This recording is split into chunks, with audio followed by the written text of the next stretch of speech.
Mishra IAS academy में आप सभी का स्वागत है। और आज हम लोग एक नए टॉपिक पर चर्चा करेंगे।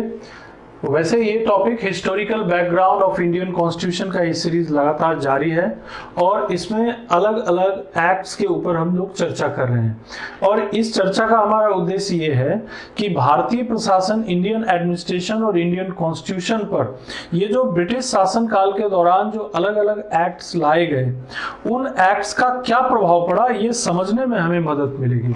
तो आज का हमारा एक्ट है the government of India act 1858। बहुत ही महत्वपूर्ण एक्ट है ये गवर्नमेंट ऑफ इंडिया एक्ट 1858। इसके माध्यम से बहुत सारे बदलाव उस समय भारतीय शासन व्यवस्था में किए गए थे। पहले तो देख लेते हैं कि उस समय की परिस्थिति क्या थी। तो आप सभी लोगों ने हिस्ट्री में पढ़ा था कि 1857 का एक बड़ा रिवोल्ट हुआ था, है ना। कई अलग अलग नामों से जाना जाता है। तो यहां पर सबसे बड़ी बात जो है ये कि the 1857 revolt was a big jolt to the British government. British सरकार के लिए यह एक बड़ा झटका था। यह एक बड़ा झटका इसलिए था क्योंकि ब्रिटिश सरकार अभी तक ये सोच ही नहीं पा रही थी, समझ ही नहीं पा रही थी कि भारत में लोग एकजुट होकर, भले ही वो अलग अलग कारणों से एकजुट हुए हों और इस तरह से एक आंदोलन कर सकते हैं, सशस्त्र आर्म्ड होकर के बिल्कुल ब्रिटिश शासन के खिलाफ लड़ सकते हैं। ये भी उनका एक पहला अनुभव था क्योंकि इससे पहले अलग अलग क्षेत्र में संघर्ष हो रहे थे। कहीं पर ट्राइबल्स के स्ट्रगल हो रहे थे, कहीं फार्मर्स के स्ट्रगल हो रहे थे, कहीं जो है वो सैनिक जो है वो स्ट्रगल कर रहे थे, लेकिन दे सेपरेटेड, वो अलग अलग थे। लेकिन यहाँ पर पहली बार ऐसा हुआ कि ब्रिटिश सरकार को यह महसूस हुआ कि ये एकजुट होकर, चाहे वो हिंदू हो, चाहे मुसलमान हो, चाहे वो किसान हो, चाहे वो कोई जनजाति हो, ट्राइबल हो, सब मिलकर के भी हमारे खिलाफ लड़ाई कर सकते हैं। तो हमें यहाँ की शासन व्यवस्था में एक बड़े बदलाव की जरूरत है, ये एहसास उनको हो गया।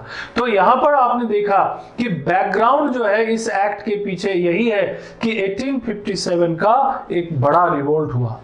दूसरी बात कि ये समझ में आ गया कि ईस्ट इंडिया कंपनी के खिलाफ भारत में तो लोगों के मन में बहुत ज्यादा विरोध है ही। ब्रिटेन में भी जो लोग थे उनके मन में भी ये बात आ गई कि ईस्ट इंडिया कंपनी अब भारत में उसको शासन करने का, काम करने का हक नहीं है। क्यों? क्योंकि ईस्ट इंडिया कंपनी के भी बहुत सारे प्रतिद्वंदी, कॉम्पिटिटर ब्रिटेन में मौजूद थे। बहुत सारी व्यापारिक कंपनियां थी जो ये महसूस कर रही थी कि ईस्ट इंडिया कंपनी की जो वर्किंग प्रोसीजर है भारत में, उसी के कारण इतना बड़ा रिवोल्ट हुआ और इससे हमारे बिजनेस, हमारे व्यापार पर, हमारे ट्रेड पर असर पड़ा।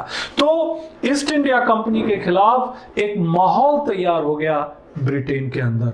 तो यहां पर आपने देखा कि जो असंतोष भारत में ईस्ट इंडिया कंपनी के खिलाफ था, उसी तरह का एक असंतोष ब्रिटेन में भी पैदा हो गया।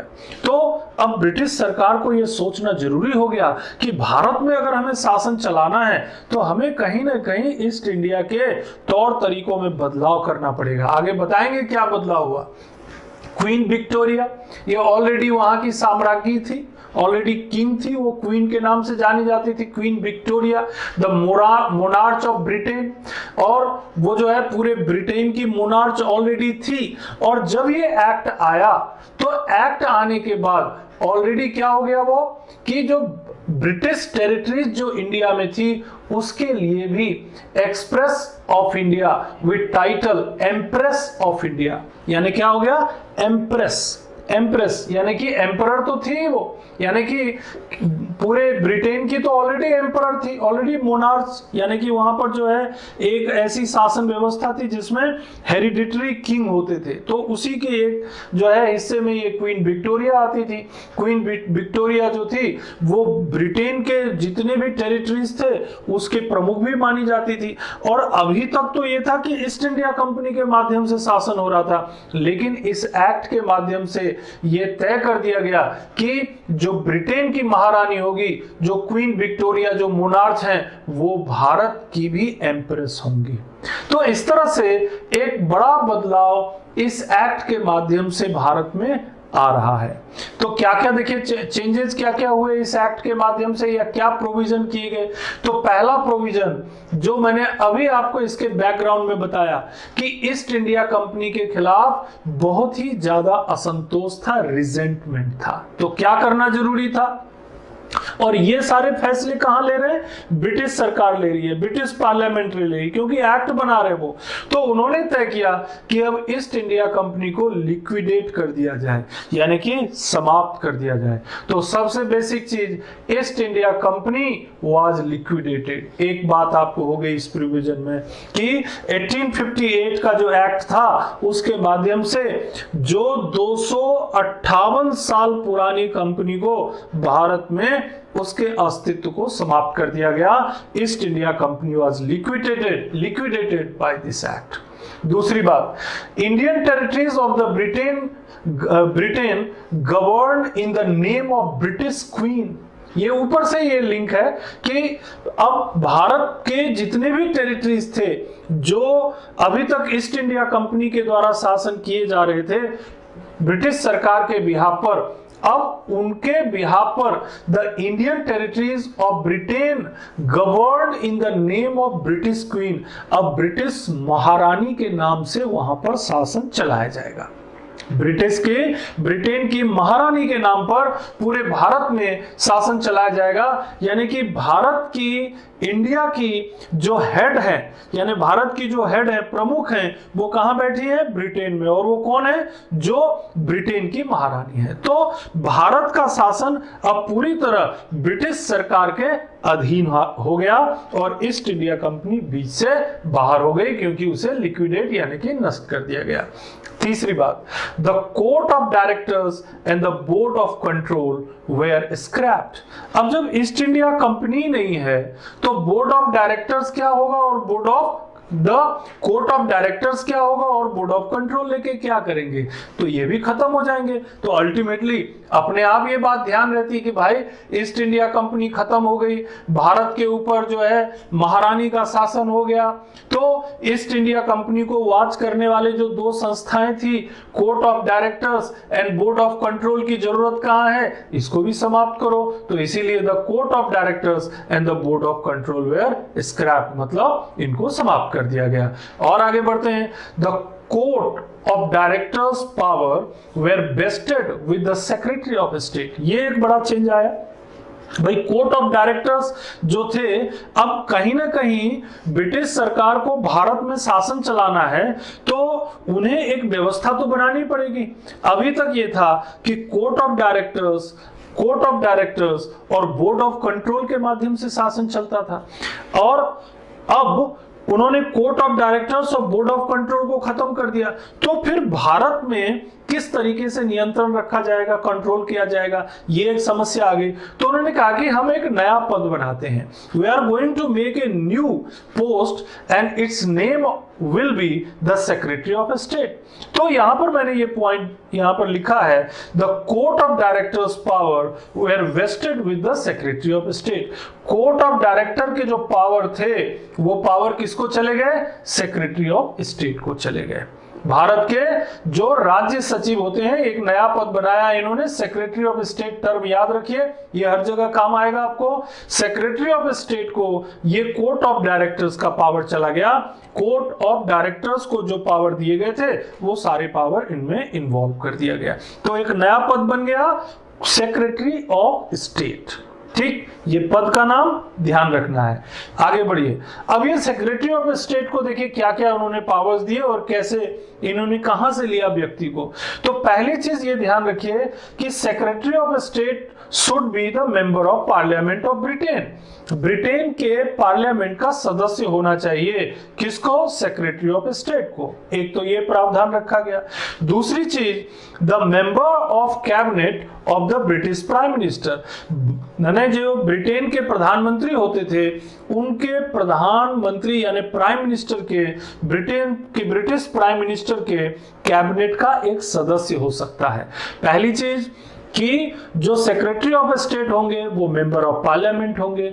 दूसरी बात, वो ब्रिटिश प्राइम मिनिस्टर के कैबिनेट के एक मेंबर होंगे और उनको मदद करने के लिए, किनको मदद करने के लिए, ये जो सेक्रेटरी ऑफ स्टेट होंगे इनको मदद करने के लिए to help assisted by a council of 15 members, 15 सदस्यों का, 15 मेंबर्स का एक टीम होगा जो काउंसिल, जो assisted by a council of 15 members, 15 सदस्यों की एक टीम होगी, एक काउंसिल होगी, इनके द्वारा इन्हें मदद पहुंचाई जाएगी। तो क्या बन गया, सेक्रेटरी ऑफ स्टेट बन गया और सेक्रेटरी ऑफ स्टेट के माध्यम से अब भारत के शासन व्यवस्था पर नियंत्रण रखे जाने की तैयारी हो गई। कौन से एक्ट के बात कर रहे हैं हम लोग, तो government of India act 1858। Government of India act 1858 के माध्यम से क्या हुआ, सेक्रेटरी ऑफ स्टेट के पद का निर्माण हुआ और फिर क्या हुआ, उनको 15 सदस्यों का एक काउंसिल दिया गया कि ये आपको हेल्प करेंगे। लेकिन अब ये सेक्रेटरी ऑफ स्टेट का मेन क्या काम था, तो this was the channel of communication between the British government in Britain and the Indian administration। Secretary of state एक बीच का पद हो गया। सेक्रेटरी ऑफ स्टेट जो है, भारत में जो शासन व्यवस्था चल रही थी, भारत की शासन व्यवस्था ब्रिटेन की शासन व्यवस्था का एक मध्यस्थ था। सेक्रेटरी ऑफ स्टेट भारत के जो प्रशासनिक जो लोग होते थे, एडमिनिस्ट्रेशन को चलाने वाले लोग होते थे, गवर्नर जनरल जो इसी एक्ट के द्वारा वायसराय में तब्दील हो जाता है, उनको, उनसे कंसल्ट रखते थे और उनसे बातचीत करके ब्रिटिश पार्लियामेंट को बताते थे। अब चूंकि वो कैबिनेट के मेंबर थे तो ब्रिटेन के प्रधानमंत्री को भी सारी बातें पता चल जाती थी। तो इसी तरह से ब्रिटिश कैबिनेट के माध्यम से भारत में शासन का संचालन होने लगा और वो जो मेंबर होते थे सेक्रेटरी ऑफ स्टेट, चूंकि वो ब्रिटिश मेंबर ऑफ पार्लियामेंट होते थे तो वहां के पार्लियामेंट के प्रति रिस्पॉन्सिबल होते थे। तो भारत में, इंडिया में जो भी एक्टिविटी होती थी वो अल्टीमेटली जो ब्रिटिश पार्लियामेंट थी उसके पूरे नॉलेज में होती थी और इस तरह से भारत में शासन व्यवस्था जो है ये सेक्रेटरी ऑफ स्टेट के माध्यम से चलाना शुरू हो गया।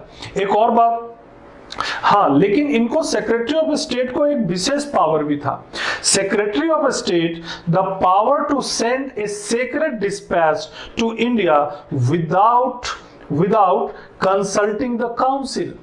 कभी कभी ऐसा भी होता था कि सेक्रेटरी ऑफ स्टेट को जो काउंसिल है उससे कोई कंसल्ट नहीं करना, उसे गोपनीय रखना है, सीक्रेट रखना है, काउंसिल ऑफ मेंबर्स को बताना नहीं है।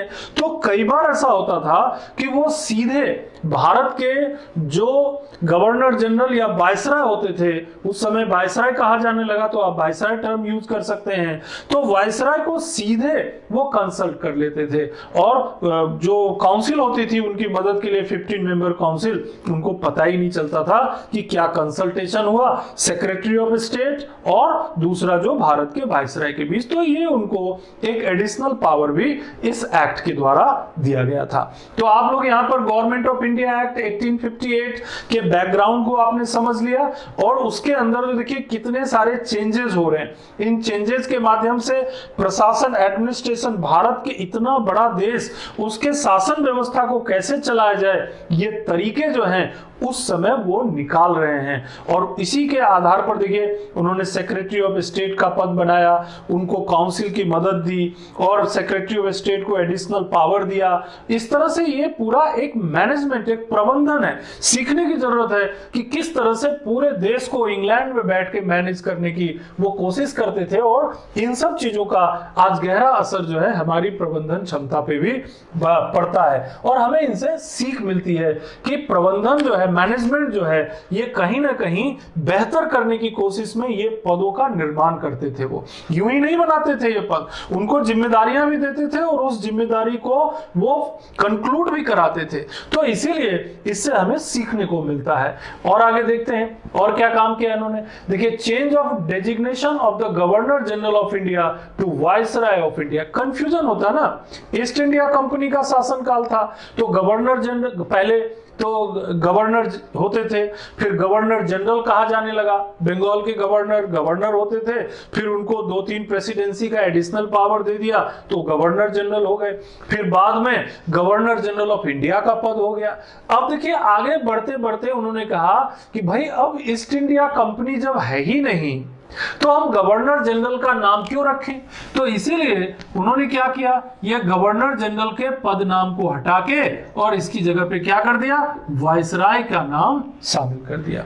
ये एक बड़ा चेंज है, इसे भी ध्यान रखने की जरूरत है। लेकिन कई बार ये होता है कि गवर्नर जनरल पद नाम भी इस्तेमाल कर लिया जाता है 1858 और उसके बाद, और कई बार वायसराय। तो कुछ सालों तक ये दोनों ही नाम इस्तेमाल किए जाते रहे, गवर्नर जनरल एंड वायसराय। लेकिन ये समझने की जरूरत है कि ये पदनाम बदला क्यों। बदला इसलिए क्योंकि ईस्ट इंडिया कंपनी की जो आइडेंटिटी थी उस आइडेंटिटी को समाप्त करने की जरूरत थी। इसीलिए गवर्नर जनरल के पद नाम को हटा करके एक नया पद नाम दे दिया वायसराय। और ये वायसराय जो होते थे ये ब्रिटिश सरकार के प्रति रिस्पॉन्सिबल होते थे। सेक्रेटरी ऑफ स्टेट को इन्हें जानकारी देनी होती थी। और कई बार आपने देखा कई ऐसी रिपोर्ट बनी जिसमें सेक्रेटरी ऑफ स्टेट और जो भारत में वायसराय होते थे ये मिलकर बनाते थे, मिलकर डिसाइड करते थे। तो इस तरीके से ये पदनाम का बदला जाना इस एक्ट की एक विशेषता बन जाती है। और आगे देखते हैं, the viceroy and the governors of the various presidencies were appointed by the crown। ठीक, अब देखिए कंपनी का शासन, ईस्ट इंडिया कंपनी का शासन खत्म हो चुका है।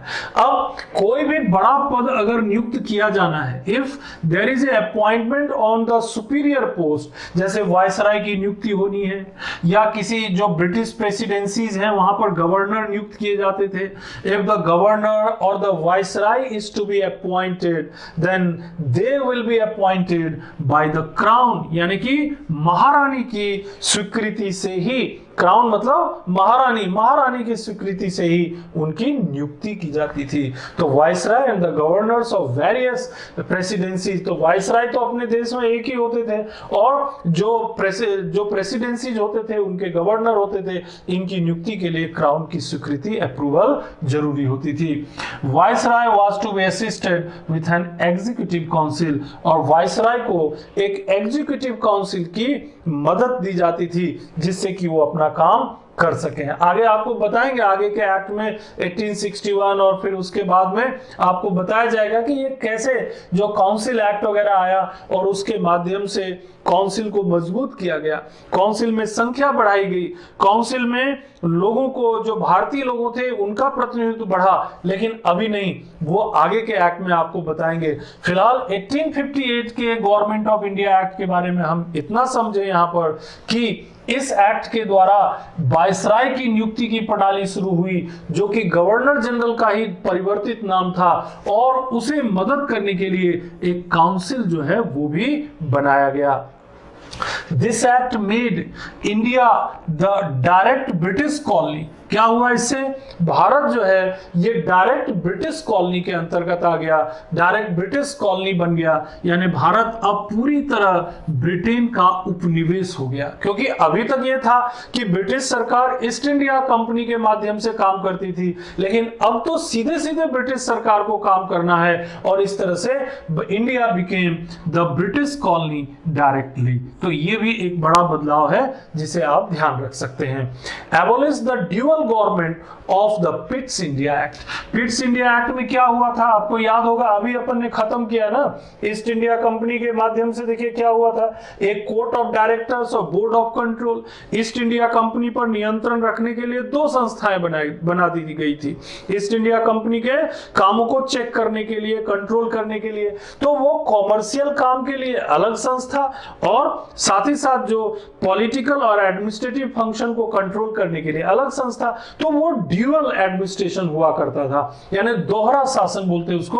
अब लेकिन क्या हुआ, इन्होंने ड्यूअल गवर्नमेंट को खत्म कर दिया इस एक्ट के माध्यम से, यानी कि गवर्नमेंट ऑफ इंडिया एक्ट 1858 के माध्यम से this dual government system was ended. ये भी एक बड़ा परिवर्तन हुआ इस एक्ट के द्वारा, ये भी आप ध्यान रख सकते हैं। अच्छा, जिस डॉक्ट्राइन ऑफ लैप्स के कारण डलहौजी की हड़प नीति, आप लोग याद होगा, आपने पढ़ा होगा हिस्ट्री में, में डॉक्ट्राइन ऑफ लैप्स जो है ये एक बड़ा कारण था 1857 के रिवोल्ट का।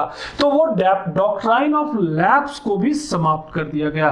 The doctrine of lapse was also ended by the British government through this act. तो डॉक्ट्राइन ऑफ लैप्स की पॉलिसी भी खत्म हो गई, है ना। इसके अलावा जो ड्यूअल गवर्नमेंट का सिस्टम था उसको भी खत्म कर दिया गया। भारत जो है वो डायरेक्ट ब्रिटिश कॉलोनी यानी भारत एक ब्रिटेन का उपनिवेश बन गया पूरी तरह से। इसके अलावा सेक्रेटरी ऑफ स्टेट का पद जो है एक नया पद बना दिया गया। ये सब जो बदलाव आप देख रहे हैं ये भारत के प्रशासन को बेहतर ढंग से चलाने के लिए ब्रिटिश सरकार के द्वारा किए गए प्रयास थे। और ये सब इसलिए उन्हें करना पड़ रहा था क्योंकि 1857 के रिवोल्ट से बहुत बड़ा झटका उनको लगा था और इसका इंपैक्ट ये पड़ा कि ईस्ट इंडिया कंपनी को भारत छोड़कर ही जाना पड़ा, उनका अस्तित्व ही समाप्त हो गया। तो यही बात यहां पर देखने लायक है कि आखिर ईस्ट इंडिया कंपनी ने इतने सालों तक शासन किया लेकिन कौन सी ऐसी बड़ी गलती उन्होंने की जिसके कारण एक झटके से ही उन्हें बाहर जाना पड़ा। तो यहां पर थोड़ा प्रबंधन यानी मैनेजमेंट की भी एक सीख मिलती है कि भले ही ईस्ट इंडिया कंपनी ने इतने सालों तक सिस्टमेटिक वे में कोशिश की, उन्होंने काफी प्रेशर का इस्तेमाल किया, संघर्ष किया, लेकिन जब उन्होंने गलतियां की तो ब्रिटिश पार्लियामेंट ने एक झटके में ही उन्हें बाहर कर दिया और भारत के शासन पर अपना नियंत्रण स्थापित कर लिया। इस एक्ट का एक महत्वपूर्ण जो बदलाव आता है, वैसे इस बदलाव की शुरुआत तो 1833 के एक्ट में ही हो गई थी। क्या हुआ था उस समय, पहली बार ये बात कही गई थी कि अब भारत में जो अपॉइंटमेंट्स किए जाएंगे वो यानी कि ईस्ट इंडिया कंपनी में जो लोक सेवकों की नियुक्ति होगी उसमें जाति के आधार पर, कास्ट के आधार पर, लिंग के आधार पर, कुल के आधार पर, वंश के आधार पर कोई भेदभाव नहीं किया जाएगा। 1853 के एक्ट में उसको और बेहतर किया गया। 1853 के एक्ट के माध्यम से यह कहा गया कि भाई अब अगर लोक सेवकों के लिए परीक्षा आयोजित करना है तो उसमें भारतीय भी भाग ले सकते हैं। Indians can also participate. तो आपको याद होगा कि मैंने बताया भी था कि सत्येंद्र नाथ ठाकुर जो रविन्द्रनाथ टैगोर के भाई थे वो पहले हमारे देश के ICS बने थे 1867 में। वो उसी 1833 उसमें केवल कॉन्सेप्ट आया। फिर 1853 उसके बाद मैकाले रिपोर्ट भी आया बीच में। मैकाले रिपोर्ट उन्होंने भी बात बताई थी कि हाँ किया जा सकता है कि अब भारतीयों को भी इंडियन सिविल सर्विस में एंटर करने का मौका दिया जाए। लेकिन 1858 में यह हो गया कि नहीं, अब भारतीयों को प्रवेश देना ही पड़ेगा और भारत में जब शासन व्यवस्था चलाया जाएगा, the Indian civil service was to be instituted for Indian administration. Indian civil service, भारतीय सिविल सेवा, Indian civil service was to be instituted, मतलब भारत में एक इंडियन सिविल सर्विस की स्थापना होनी चाहिए। इंडियन सिविल सर्विस की स्थापना होनी चाहिए और उसमें भारतीयों को भी प्रवेश दिया जाना चाहिए। ये बिल्कुल तय हो गया कि अब भारतीय इसमें इस परीक्षा में बैठेंगे, भले ही वो परीक्षा भारत में हो या इंग्लैंड में हो, लेकिन इतनी सफलता भी हासिल कर लेना उस समय बड़ी बात थी, क्योंकि उससे पहले तो भारतीयों को मौका मिल ही नहीं रहा था सिविल सेवा में, उच्च जो प्रशासनिक पद थे उसमें जाने का। तो इसके माध्यम से इंडियन सिविल सर्विस में जाने का रास्ता भारतीयों के लिए, इंडियंस के लिए खुल गया। तो ये भी एक अचीवमेंट मान सकते हैं जो गवर्नमेंट ऑफ इंडिया एक्ट 1858 से आया। इसके अलावा द इंडियन प्रिंसेस मतलब जो प्रिंस यानी जहां राजकुमार थे, and the chiefs more than 560 ऐसे देशी राज्य थे जहां पर ब्रिटिश सरकार जो है डायरेक्ट कंट्रोल नहीं करती थी। वहां के जो प्रिंसली स्टेट बोलते हैं, वहां के जो राजा या वहां का जो राजकुमार होता था, यानी वहां राजा का जो पुत्र या राजा का जो वारिस होता था, उसके माध्यम से शासन चलाया जाता था। तो ब्रिटिश सरकार ने कहा कि आप लोग शासन चलाना चाहते चलाइए, लेकिन आप लोगों को करना ये पड़ेगा, you have to accept British suzerainty, यानी कि आपको हमें हमारा आधिपत्य स्वीकार करना पड़ेगा। तो जितने भी भारत में देसी राज्य थे, प्रिंसली स्टेट थे, उन सब ने लगभग 560, मैंने यहां बताया है 560 ऐसे देसी राज्यों पर नियंत्रण रखने का काम, सुजरेंटी यानी आधिपत्य बनाने का काम भी इस एक्ट के द्वारा ही किया गया। तो एक बहुत सारे जो रीजन थे वो तो डायरेक्टली ब्रिटिश सरकार के कंट्रोल में थे, वहां पर गवर्नर नियुक्त होते थे और जो वायसराय होते थे उन गवर्नर्स को कंट्रोल करते थे। वहां पर ब्रिटिश सरकार जो है पूरी शासन व्यवस्था, एडमिनिस्ट्रेशन को चलाती थी। डेवलपमेंट का काम अगर वो करना चाहती थी तो करती थी, नहीं तो लॉ एंड ऑर्डर तो मेंटेन करती थी। और साथ ही साथ जितने भी प्रिंसली स्टेट थे उनको भी कहा कि आपको हमारा आधिपत्य, हमारी सुजरेंटी स्वीकार करनी पड़ेगी। आपको अगर आधिपत्य स्वीकार है तो आप वहां पर शासन चला सकते हो, हम आपकी मदद भी करेंगे, लेकिन हमारे रूल्स रेगुलेशन आपको फॉलो करने पड़ेंगे। तो इस तरीके से ब्रिटिश सरकार ने उन प्रिंसली स्टेट को भी अपने अंडर कर लिया, यानी कि उनकी सॉवरेंटी, उनकी संप्रभुता उन राज्यों की समाप्त हो गई और ब्रिटिश सरकार के अंडर हो गए वो। तो वो क्षेत्र, अब देखिए भारत में जब संविधान बनता है, जब भारत स्वतंत्र होता है, तो दो तरह के स्टेट्स होते हैं हमारे देश में। आप जब हिस्ट्री पढ़ते हैं, क्योंकि यहां पर आपका टॉपिक ही है historical background of Indian constitution, तो आपने देखा होगा जब कॉन्स्टिट्यूएंट असेंबली बनी, आपको इसी हमारे चैनल पर ये टॉपिक भी मिलेगा कि फॉर्मेशन ऑफ कॉन्स्टिट्यूशन, ये इस पे वीडियोस 4 से 5 महत्वपूर्ण वीडियोस डले हुए हैं। तो अगर आपने चैनल को सब्सक्राइब नहीं किया है तो मैं आपसे फिर एक बार रिक्वेस्ट करूंगा कि चैनल को सब्सक्राइब कीजिए, कमेंट कीजिए, लाइक करिए और साथ ही साथ इसे शेयर भी कीजिए। तो मैं आपसे यही कहूंगा कि अगर आपके मन में थोड़ा भी डाउट होता है तो उस फॉर्मेशन ऑफ कॉन्स्टिट्यूशन वाले टॉपिक में चले जाइए और उसको एक बार आप पढ़ लीजिए, सुन लीजिए, देख लीजिए। आपको पता चल जाएगा कि ये जो कॉन्सेप्ट है कि एक तरफ ब्रिटिश स्टेट थे और दूसरी तरफ प्रिंसली स्टेट थे, तो वो ब्रिटिश स्टेट और प्रिंसली स्टेट का जन्म कहां से होता है? यहीं से होता है, क्योंकि इस एक्ट के माध्यम से ये तय कर दिया गया कि जो प्रिंसली स्टेट हैं उनको भी ब्रिटिश आधिपत्य स्वीकार करनी पड़ेगी और जो ऑलरेडी ब्रिटिश प्रोविंसेस हैं वहां तो ऑलरेडी ब्रिटिश सरकार का शासन चल ही रहा है। तो इस तरीके से दो तरह से शासन व्यवस्था चलाने के तरीके ब्रिटिश गवर्नमेंट ने तय कर दिया इस एक्ट के माध्यम से। और एक और महत्वपूर्ण बात कि ये देखिए, ये मैंने यहां पर कई बार जिक्र किया कि सेक्रेटरी ऑफ स्टेट बनाया गया।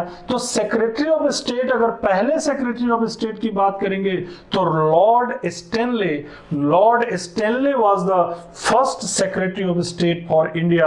भारत के लिए पहले राज्य सचिव सेक्रेटरी ऑफ स्टेट के रूप में नियुक्त लॉर्ड स्टेनले को किया गया। और उस समय जो सेक्रेटरी ऑफ स्टेट तो लॉर्ड स्टेनले हो गए, जो कि ब्रिटिश पार्लियामेंट के भी मेंबर थे, साथ ही साथ जो उस समय प्राइम मिनिस्टर थे उनके कैबिनेट के भी मेंबर थे और ब्रिटिश पार्लियामेंट के प्रति रिस्पॉन्सिबल भी होते थे और उनको वायसराय से सीधे कांटेक्ट भी रखते थे। तो प्राइम मिनिस्टर को सीधे रिपोर्ट भी करते थे। तो उस समय प्राइम मिनिस्टर जो है मिस्टर डिज़रायली थे। और इस तरह से देखिए आप जो गवर्नमेंट ऑफ इंडिया एक्ट 1858, ये भारत में शासन व्यवस्था यानी एडमिनिस्ट्रेशन को चलाने का एक नया सिस्टम डेवलप किया ब्रिटिश सरकार ने, ये यहां पर समझने की जरूरत है। अब प्रश्न ये उठता है कि इस एक्ट का कोई सीधा असर हमारे संविधान पर पड़ा? तो देखिए, कोई सीधा असर तो आपको इस एक्ट से संविधान पर नजर नहीं आएगा, लेकिन अगर आप थोड़ा इसके पीछे जाकर देखें और थोड़ी नजर घुमा के देखें तो आपको मालूम पड़ता है कि ब्रिटिश सरकार ने जिस तरीके से अपने पार्लियामेंट्री सिस्टम की मदद से, पार्लियामेंट्री यानी संसदीय प्रणाली से भारत पर शासन व्यवस्था की एक आधारशिला रखी, तो क्या जब संविधान बना रहे थे हम, तो उस संसदीय प्रणाली का, उस पार्लियामेंट्री सिस्टम का असर नहीं पड़ा होगा? यह कहना गलत होगा कि असर नहीं पड़ा होगा।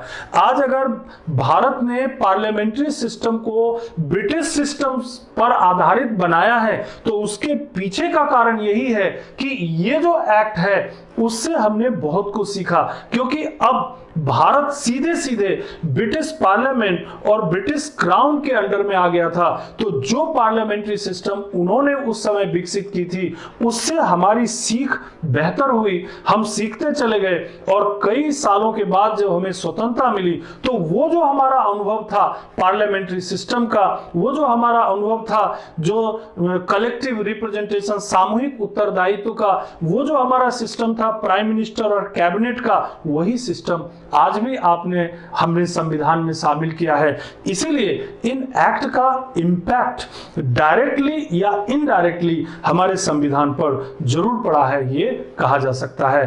तो आप सभी लोगों को इस लेक्चर को सुनने के लिए धन्यवाद। और मैं लास्ट में एक बार फिर से आपसे गुजारिश करूंगा कि आप हमारे इस चैनल को सब्सक्राइब जरूर कीजिए और इसे आगे बढ़ाने में मदद करिए। धन्यवाद।